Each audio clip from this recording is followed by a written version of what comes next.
안녕하세요. 배사님스 채널의 임수연 저널리스트입니다. 오늘은 영화 왕가 사는 남자 영향 때문이겠죠? 넷플릭스에서 역주행 중인 약한 영웅 시리즈에 대해 뒤늦은 감상과 비하인드를 풀어보려고 합니다.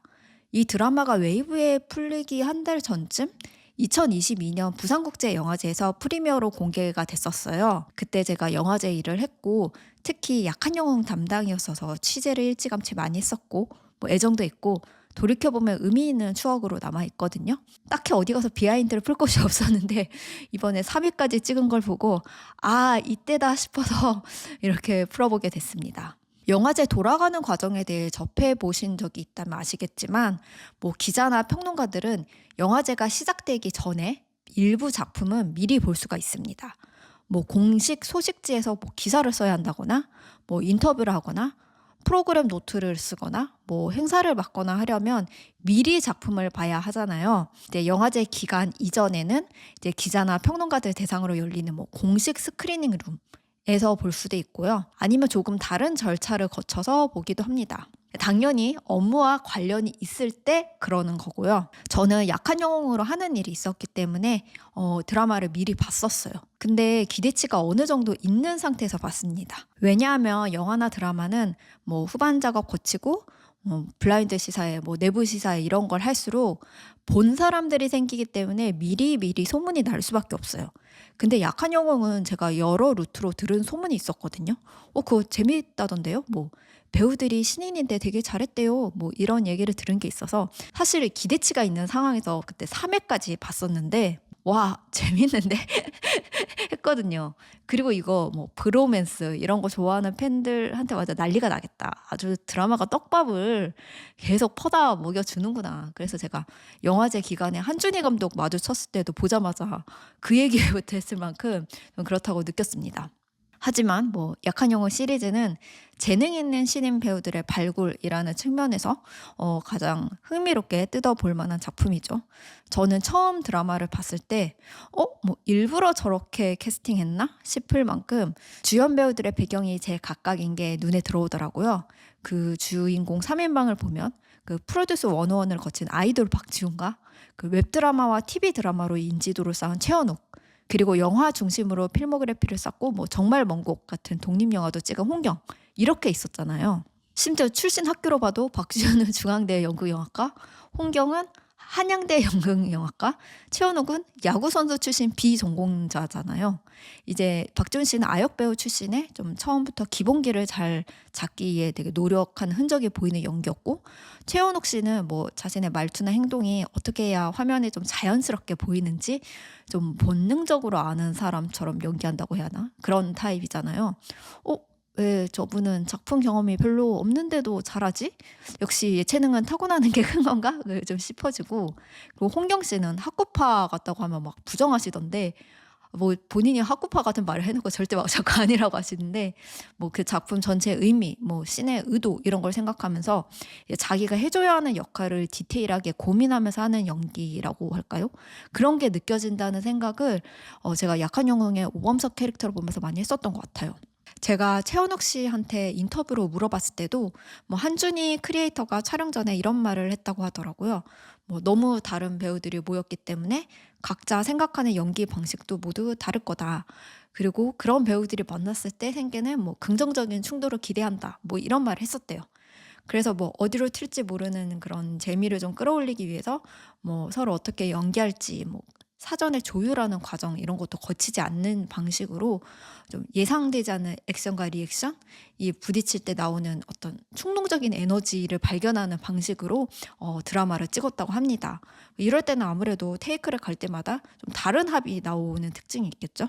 근데 이 배우들의 연기 방식이나 캐릭터가 좀 제각각이라는 게 약한 영웅이라는 드라마 자체와도 잘 어울립니다. 한준희 감독은 DP에서도 그렇고 이제 한국 남성들의 어떤 생태계와 계급 메커니즘을 굉장히 잘 다루는 창작자라고 개인적으로 생각을 하거든요.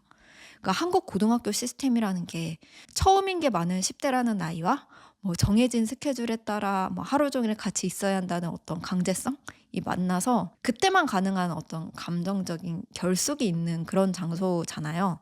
한국 학교가 가진 뭐 어떤 불균질성 그리고 이런 특수한 공간을 배경으로 했을 때 필요한 에너지가 아무래도 서로 다른 강점을 가진 재능들을 좀 끌어모아서 충돌시키면서 만들어질 때 잘 구현될 수 있지 않았나. 그래서 나온 캐스팅이었다는 생각이 작품 보면서 많이 들었어요. 네, 여기서부터 정말 비하인드스러운 비하인드를 풀겠습니다. 저 아직도 기억나는 게 그 약한 영웅 시즌 1 나왔을 때가 2022 년이었죠.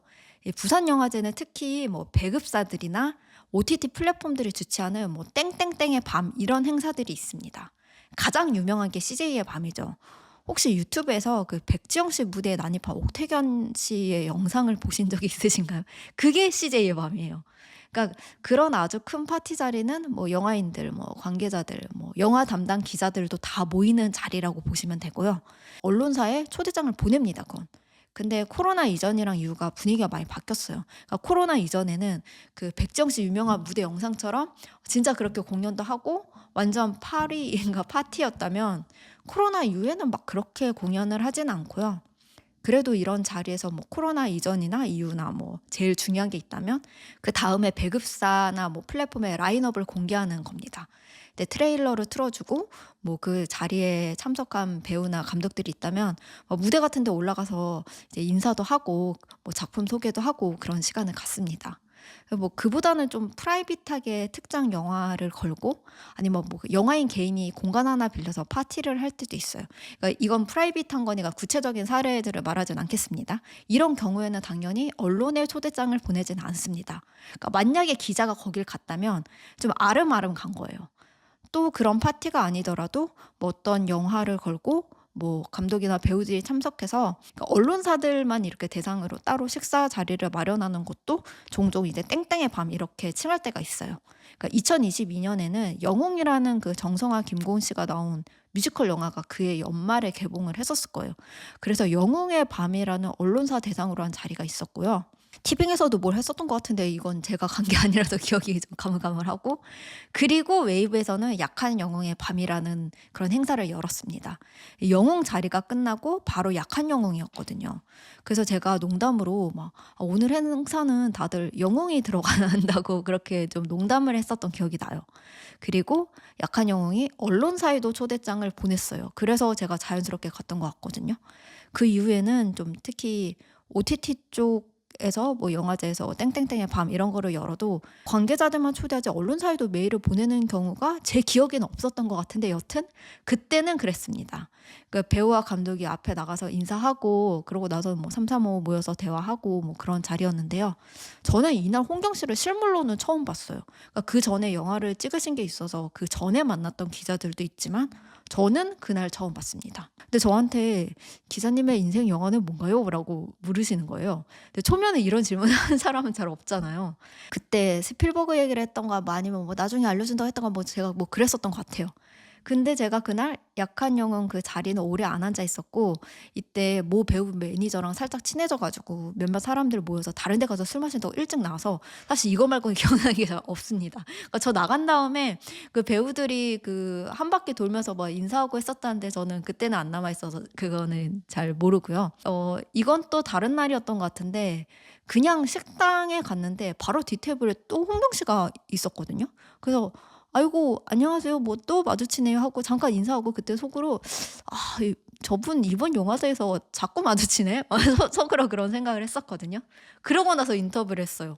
그러니까 인터뷰가 더 뒤였어요. 그래서 인터뷰할 때 제가 "아이고 드디어 인터뷰를 만나네요." 막 이러면서 너스레를 떨었던 기억이 납니다. 여튼 약한 영웅은 뭐 배우들 입장에서도 그 작품으로는 최초 인터뷰를 하는 자리였었다고 알고 있는데요. 이제 지나가 보면 지금은 모두 업계에서 중요한 위치를 차지하는 배우들이 되셨잖아요. 근데 그분들의 좀 더 파릇파릇했던 시절을 글로 기억할 수 있어서 좋았다라고 저에게도 좀 각별한 기억으로 남아 있고요. 업계에 발 붙이고 있는 사람으로서도 시청자로서도 앞날이 기대되는 그런 배우들이 많이 나왔던 시리즈여서 참 좋았던 것 같습니다. 네. 오늘 영상은 여기까지고요. 조만간 아카데미 시상식 예상이나 뭐 프로젝트 헤일 메리 같은 기대작 프리뷰 이런 것들 이제 구독자분들이 관심 있으실 만한 이야깃거리를 갖고 다시 찾아오도록 하겠습니다. 그럼 다음 시간에 뵙겠습니다. 안녕히 계세요.